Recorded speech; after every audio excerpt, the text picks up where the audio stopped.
یەکەم جار بۆ دەستخۆشیکردن سوپاسگوزاری گەیاندنی ئێمە بۆ هەموو هاوڵاتیانی کوردستان کە سەرباری دۆخی گران و نالەباری ئەم بەرهەمیان لێکەوتەی ڤایرۆسی کۆرۆنا پابەندی ڕێنمایە تەندروستیەکانن و پابەندن بە قەدەغەی هاتوچۆ و فشار و سترێسیان لەسەر خۆیان دروست کردووە لە پێناوی پاراستنی تەندروستی گشتی.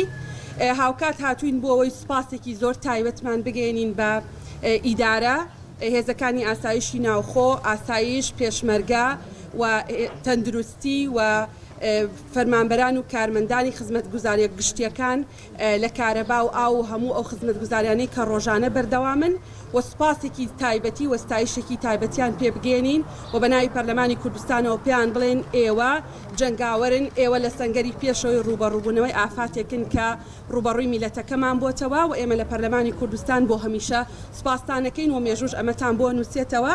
ئێمە بیرۆکەی دەرکردنی بڕیارێکی تەشریعیمان لە پەرلەمان لەلا گەڵاڵە بووە لە بەرەنجامی ئەو سەردانانەی کە ئەیکەین بۆ ئیدارە جیاوازەکان و ئیدارە خۆجێیەکان ئەویش پەیوەندی بە ژیان و گوزەرانی ئەو کاسبکار و پیشەوەرانە هەیە کە بەهۆی قەدەغەکردنی هاتوچۆ و بەهۆی جێبەجێکردنی ڕێنمایە تەندروستیەکان ئێستا لە ماڵەکانی خۆیانن و ناتوانن بژێی ڕۆژانیان پیا بکەن.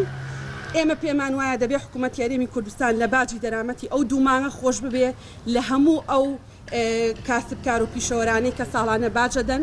پێمان وایە حکوومەتی هەرێمی کوردستان دەبێ لە کرێی خانوو و کرێی باڵەخانە و دوکانەکانی کە خۆی مڵکداری دەکاوە دەوڵەت مڵکداریەکە خۆش ببێ بۆ ئەو دوومانگە و پێمان وایە حکوومەت هەر لەناو ئەو بڕیارە تەشریعیە دەبێت تەبەنی ئەوە بکەین هەمومان بەیەکەوە.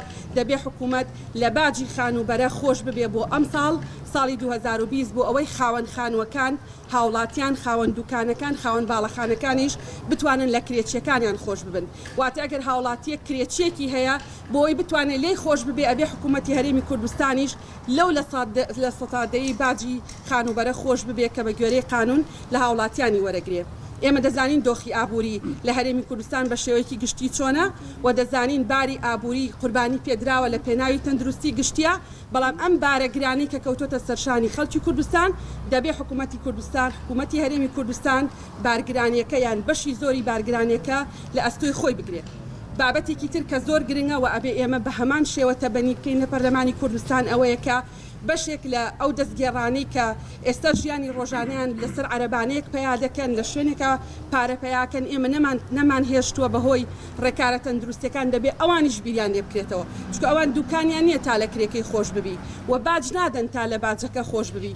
ئەوان موچەشیان نییە، ژیانی ڕۆژانەیان گوزەرانیان خێزانەکانیان لە بەردەم مەترسیایە بۆیە بێ ئێمە بیرۆکەیەکیش تەبەنی بکەین بۆ ئەوان و بێ حکوومەت لەمەیە هاوکارمان بێ چونکە پەرلەمانی کوردستان ناتوانێت پارە بدا بە خەڵک، بەڵام پەرلەمانی کوردستان دەتوانێت بیرۆکە بکا بە بڕیاری تەشریعی. وتومە ئەم دۆخە کاریگەری دەبێ لەسەر موچە. چەند بیرۆکەیەک ئێستا مناقەشە دەکرێت بۆ بابەتی موچە بە دڵنیاییەوە ڕەنگێکێک لەو بیرۆکانە هەڵببژێرێ. دوو هەفتەی داهاتوو ڕوونیەکاتەوە قسەکەی من ڕاست بووە یا ڕاست نەبووە.